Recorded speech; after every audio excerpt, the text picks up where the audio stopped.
Hey, are you sitting around hoping that John and Kate get back together? It's time for you to man up. Comedy Time presents Man Up, Stand Up. Explosion! Man up! Stand up! Drink a beer, shoot a deer, and punch somebody in the face. Oh yeah! Man up! That's right! Stand up! Doing push-ups, lifting weights, man up or stand up tonight. Oh, man up, stand up tonight! Yeah! Welcome to Man Up, Stand Up, where we bring you comedy real men find funny. That's right, we bring you comedy, not that so-called dramedy. That's not even a real word. At Man Up, Stand Up, we have no time for drama, and definitely no time for stupid, made-up words. That goes for you too, bromance. As usual, I bring you a triforce of funny with three hilarious comedians. On the bill today is Nick Griffin, Matthew Davis, and Brian Irwin. But hey, you can't start this three-course comedy meal without an appetizer. So check out this tasty tidbit from Chris Frangiola. I was helping a friend of mine move the other day, and we're moving out of his house, and I'm moving a box of videotapes. And I said, hey, what's on these videotapes? And he goes, oh, one of them is me having sex with an old girlfriend. You want to watch it? Now, I don't know if this question's ever been posed to anybody here in the room, but your answer should be no. Mine, unfortunately, was, yeah, I'll watch that. That sounds good. So there I am sitting on a couch next to him watching a videotape of him having sex with an old girlfriend. And he turns to me, and I swear this is true. He goes, you know, she didn't even know the camera was in the room. I hid it in a cereal box. So now I start looking around the room for cereal boxes because, you know, I don't want this guy moving 2 years from now. One of his other buddies goes, hey, what's on this tape? Oh, that's one of my friends watching me bang a girl. Want to watch it?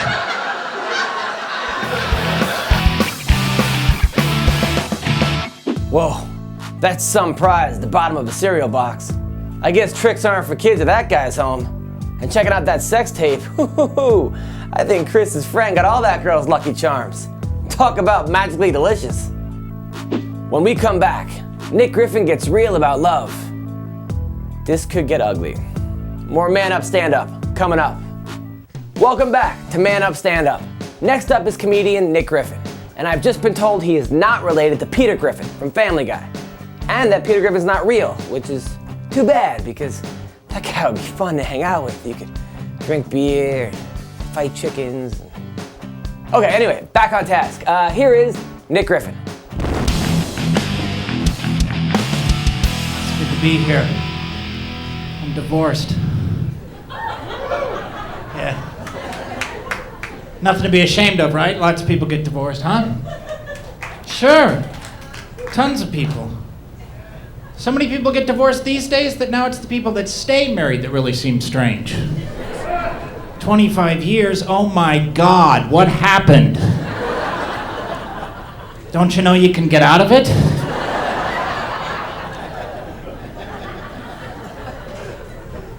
It's embarrassing to get divorced. My wife and I, we only lasted 3 years. Yeah, we were supposed to be together until one of us died. I never even had a fever. Worst part was getting that divorce notice in the mail. Because throughout my life, I have felt like a failure. But now there's actual paperwork to prove it. You gotta reevaluate yourself if you get divorced, man. It says something about you. It's pathetic. I mean, come on. When you can't get along with someone who loves you, wow. Now who do I date? My wife thought I was too down, I was too negative. Well, this divorce should help. You showed me. She said I had changed. You ever hear that, fellas? You've changed? Yeah, you didn't used to be like this. If I'd known you to be like this, Nick, I never would have gone to bed with you. Well, guess why I didn't tell you? Trying to move some product.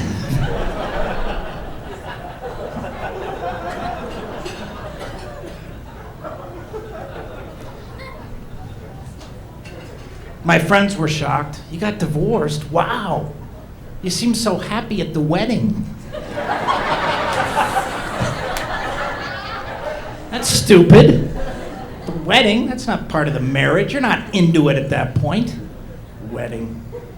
It's like telling a shark attack victim, gee, you seemed okay on the beach.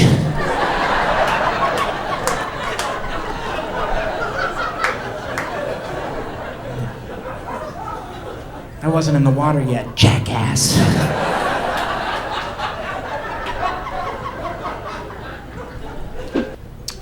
Einstein got divorced. Did you people know that? No, I didn't either. Albert Einstein, one of the greatest geniuses of all times, got divorced. They should tell you that before you get married.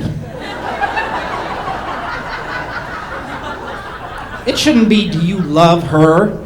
Do you want to spend the rest of your life with her? It should be, do you think you're smarter than Einstein? Marriage is hard, man. No one tells you how hard it's going to be. They try to slip it into the ceremony at the last minute. In sickness and in health. For richer or for poorer. But at that point, what are you going to say? Whoa, whoa, whoa. How sick and poor is this broad going to get? She's just going to be like charging stuff and barfing? I could have been more affectionate. That's one of my probably not very I don't come from an affectionate background. I don't come from a warm family, you know. You want to get a hug in my family, you got to get something stuck in your throat. And even then, as soon as it pops out, the other person's like, get off of me. Homo.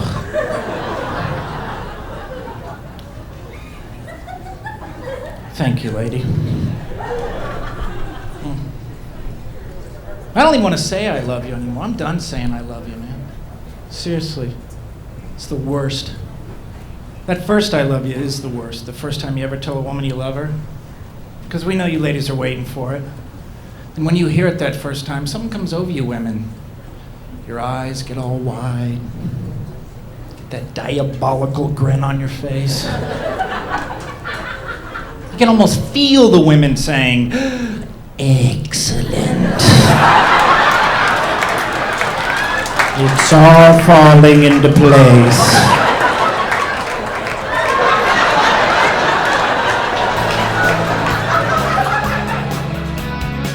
Nick tells it like it is. I mean, could you imagine if you had to be smarter than Einstein just to get married? I'm not even smarter than a 5th grader. But if that means not settling down, call me dumb. You're dumb! Hey, you don't have to say it out loud.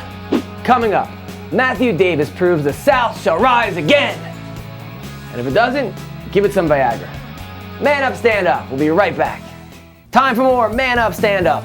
Warning, the Surgeon General states Matthew Davis may cause gut busting, rib tickling, and side splitting. And if you can die laughing, he's hazardous to your health.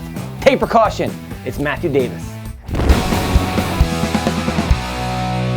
Woo! I love cigarettes. All right. I do. People don't smoke anymore. I know what's happening.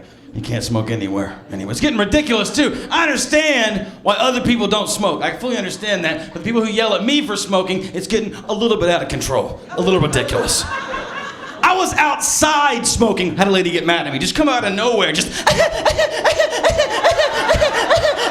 you shouldn't smoke around me. Well, maybe you shouldn't walk next to me. I may be a rapist, bitch. You don't know me. Crazy ass lady telling me what to do.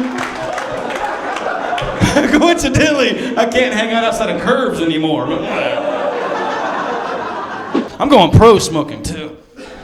I know it sounds ridiculous. Even those of us here who smoke realize how ridiculous the phrase pro smoking sounds. But I'm only going pro smoking to counteract the ridiculousness of the anti-smoking people. I'm going grassroots level too. I am. Like this past year for Halloween, that's what I gave out. Not candy, cigarettes. Little Casper comes to the door, trick or treat. Here's both, little buddy. See you in 10 years when you're pissed. All right. People get mad at that one too, like, you shouldn't even joke. You shouldn't even joke about giving kids cigarettes. You should be ashamed of yourself. You shouldn't even joke about that. I don't know what's worse, joking about giving kids cigarettes or giving little fat kids that come to my door every year candy.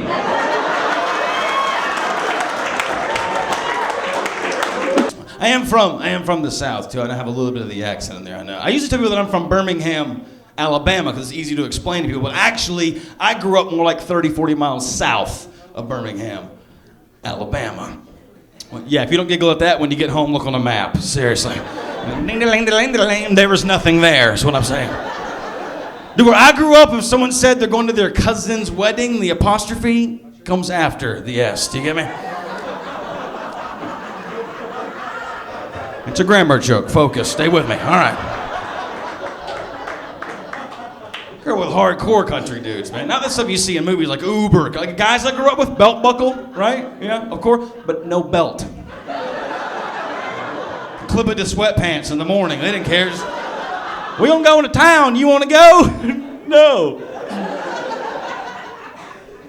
But I like the country guys for one simple reason. They're the only people you will ever get to meet anywhere on the planet that are actually proud of what is supposed to be a derogatory name.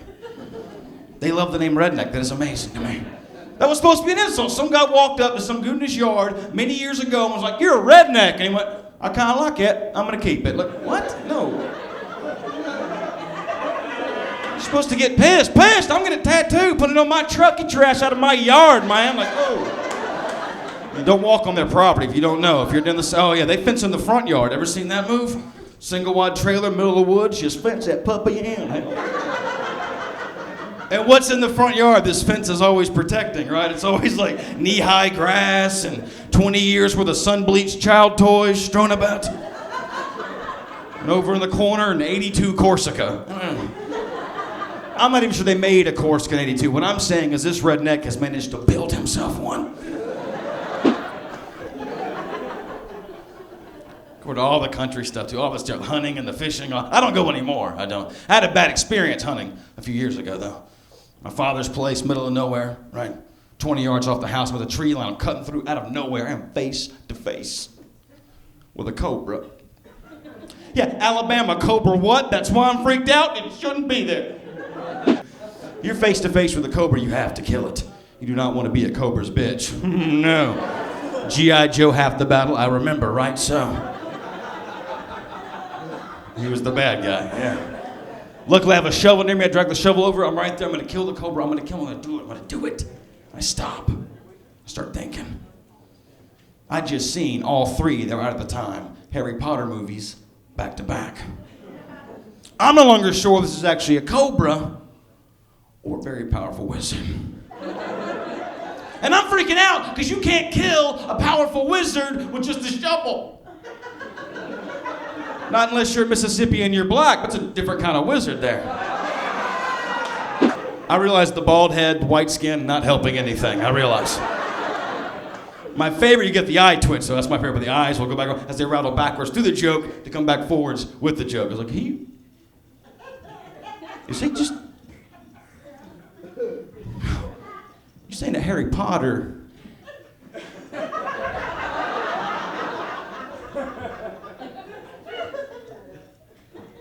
Is a racist? I'm like, yes, I am. You ever watch the movies? Two black dudes in the whole school, both of them horrible at magic. Not a single teacher in that school is black. What's Harry saying? Black people can't do magic? What about voodoo, Harry Potter? You ever heard of that? Look it up. What about 50 Cent? He had like the magic stick or something, right? That's a rap song, honkies. We'll get you a copy, don't worry. What about Magic Johnson, Harry Potter? It's in his name. And that guy's had AIDS for what, like 45 years now? Abra-ca-frickin-dabra, Harry Potter. Kudos to Matthew, not only for a great set, but for getting away from that cobra. I mean, the guy can fight snakes and he's got a bald head. He could be the white Samuel L. Jackson.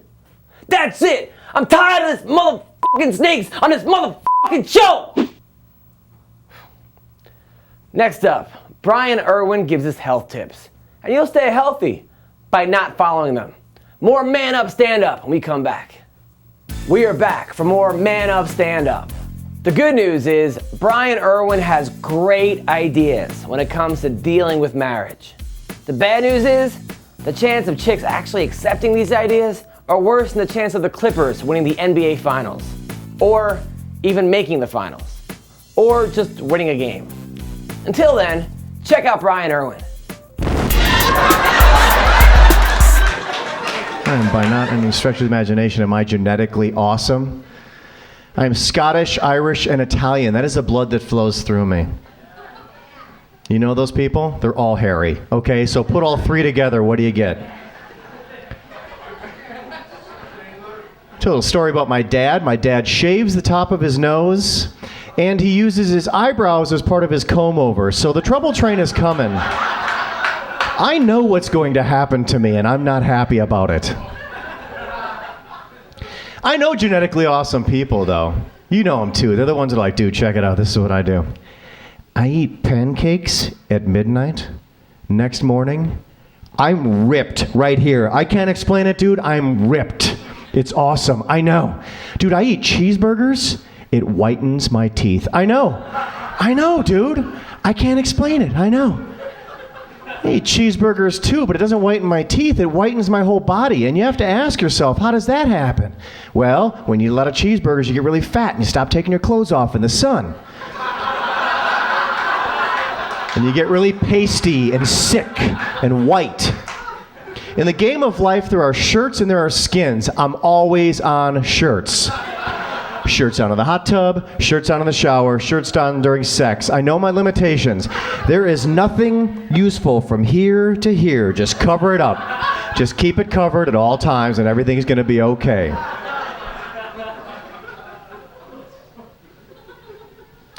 I'm on my second marriage, and here's the thing. I think everybody should get married more than once. I think you should. And hear me out. What's the divorce rate at like now? 98%? So the odds are it's going to fail anyway, so if you know that going in, you can change so many things. I think everybody should have a starter marriage. You know, a place where you can go make your mistakes so the second marriage works out better, right? You should look at your first marriage the same way you looked at your first car. You get it, you drive it into the ground, and you give it to a college kid. That's the same thing you should do. It's the same thing you should do with your first marriage. I actually feel sorry for my new wife, but not just her. I feel sorry for all women, because you guys have been lied to ever since you were little kids, right? It's always like, look at you, sweetie. You're going to be a princess when you grow up. Yes, you are. You're always going to be a princess. Let's get you a tiara right now. When you get older, you're going to meet a prince. He's going to go out and get a nice car, a nice house. He's going to do sit-ups. You hear all this stuff, right? And you realize when you get older, there's no prince coming. He's not showing up. And I asked myself the other day when my new wife is helping me shave my hard-to-reach shoulder blade spots. I had to wonder when she gave up the dream, you know? Our true love has given us an 8-month-old little baby boy. I have an 8-month-old little baby boy. Yeah. That's enough. You don't know him. You have no idea who he is. Why would you do that? You have no idea who he is. Make him work for it. God. He's not going to have it easy. I was supposed to get a car. See, our kid was an accident. We weren't planning our son. I was just about to get a brand new car. Instead, I got a kid, okay? So I didn't get a brand new car. Instead, I got a 1998 Chevy Cavalier. Now, here's the thing. I'm not going to hold it against him. I'm not.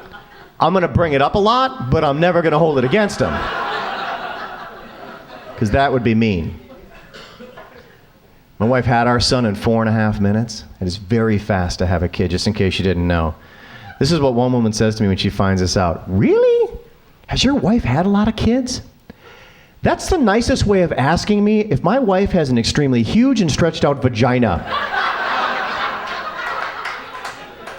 as if for 7 months on, my son's just hanging in the womb by the umbilical cord. Lady, cross your legs. I swear to God, I don't want to die. I can see light. This is not good. Please. I can't hold on much longer. Learned so many things about having a kid, too. I had no idea. I was talking to my sister on the phone. She's like, what are you doing right now? I'm like, I'm babysitting my son. She's like, what'd you just say? I'm like, I'm babysitting my son. She's like, you don't babysit your own son. What are you, an idiot? I started thinking about it. I'm like, yeah, she's right. I'm not babysitting my son. What I'm doing is patiently waiting for his goddamn mother to get home because I was supposed to get a car. I don't know if you guys remember that from earlier. That's what I wanted. I wanted a car.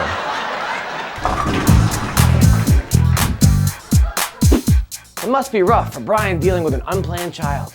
That's why I'm glad to say that I have no unexpected kids. Wait a sec. Yeah! Woo! Yes! Still glad to say that I have no unexpected kids. More Man Up Stand Up. We come right back. Thanks for watching Man Up Stand Up. Now, we're not just funny. We're educational. Let's see what you've learned in the Man Up Recap. Chris Frangiola shows us there's nothing worse than seeing your friends do it.